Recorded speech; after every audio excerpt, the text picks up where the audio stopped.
سڵاوتان نەبێت لە شارپرێسەوە هەواڵی ڕۆژتان پێشکەشەکەم سەرەتاش گرنگترین ناونیشانەکان. ڕخنەی توند لە درێژکردنەوەی تەمەنی پەرلەمانی کوردستان دەگیرێت. بڕیارە دامەزراندن لە وەزارەتی پەروەردە دەست پێ بکاتەوە. حکوومەتی هەرێم بڕیاری جدی لەبارەی هێزەکانی ڕۆژهەڵاتەوە دەدات ئەگەر چالاکیەکانیان دژی ئێران ڕانەگرن. بەڵێزی تورکیا لە عێراق لەگەڵ بارزانی کۆبوو و ڕایگەیاند هەمیشە پەکەکە ئامانجی ئێمەیە و دەمانەوێت لە ناویان بەرین.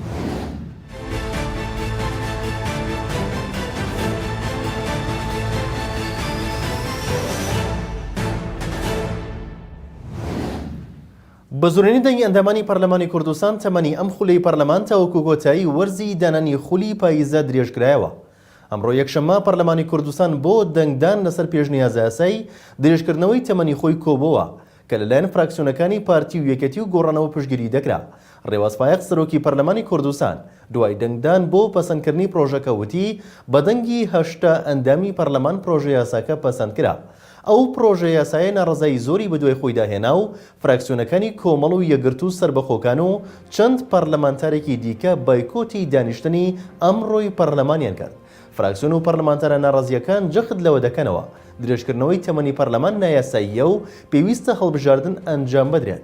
ئەو فراکسیۆنانەشی دەنگیان پێداوە باز لەوە دەکەن وەک عورفێک تەمەنی پەرلەمان درێژ دەکەنەوە. لەمڕۆ پەرلەمانی کوردستان بەپێی ئەو یاسایی دەریان کردووە بەماوە درێژکراوە حساب دەکرێت.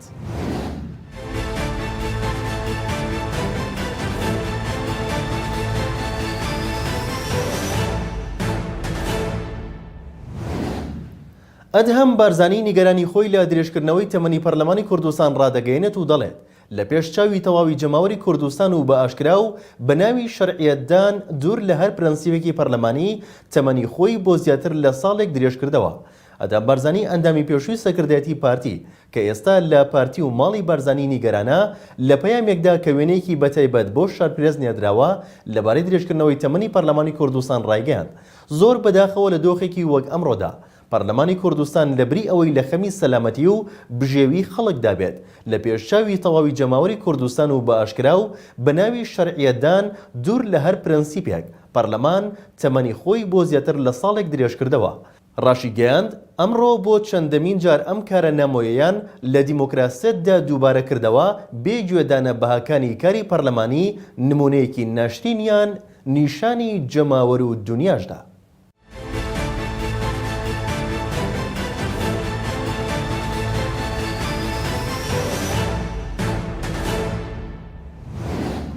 بریکاری وەزارەتی پەروەردەی حکوومەتی هەرێمی کوردستان ڕای دەگەێنێت لە هەرێمی کوردستان نزیکەی 31,000 وانەبێژمان هەیە و دامەزراندنی هەمووان بە یەک جار زەحمەتە، بەڵام بەردەوام کار دەکرێت و هەوڵ دەدرێت هەر جارە و وەجبەیەک دامەزرێنن.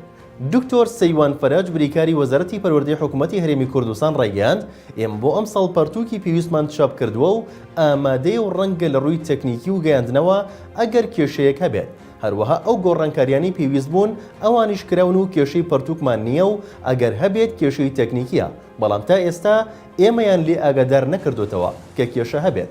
وتیشی بۆ دامەزراندن یان بە گرێبەستکردنی وانەبێژان بەجارێک لە توانادانیە 31,000 کەس دامەزرێنێت لە کاتێکدا ئەوەندە وانەبێژمان هەیە، بەڵام ئێمە کار دەکەین بۆ ئەوەی هەرچی پێویستە بۆیان بکەین و داواکاریمان پێشکەشی ئەنجومەنی وەزیران کردووە، بەڵام نەک بەو شێوەیە هەموو وانەبێژەکان دامەزرێن و لەگەڵ نوێنەری وانەبێژانیش قسەمان کردووە و ئەوانیش باسییان لەوە کردووە هەمووان بەجارێک دانەمەزرێن چونکە لەوە تێدەگەن بەجارێک ئەو کارە ناکرێت، بەڵام هەوڵ دەدەین دامەزراندن دەست پێ بکرێت و هەر جارە و وەجبەیەک دابمەزرێن.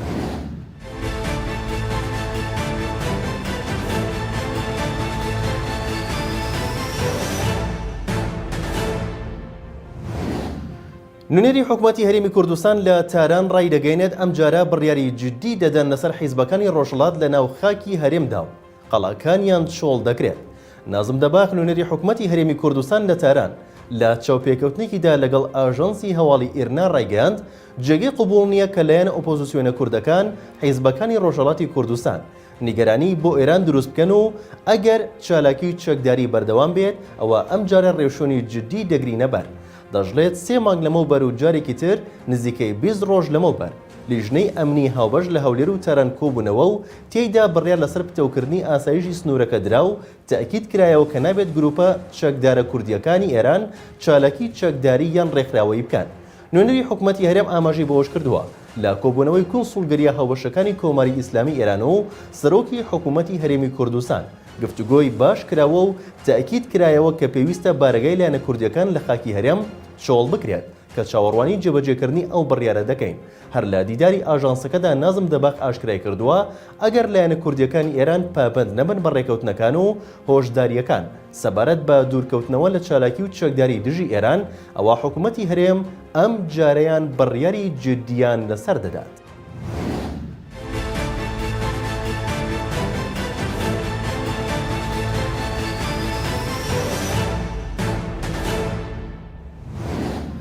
باڵێزی تورکیا لە عێراق ڕای دەگەینێت هەمیشە پەکەکە ئامانجی ئێمەیە و دەمانەوێت لە ناویان بەرین دەژڵێت پەکەکە هەڕەشەیە بۆ سەروەری خاکی عێراق.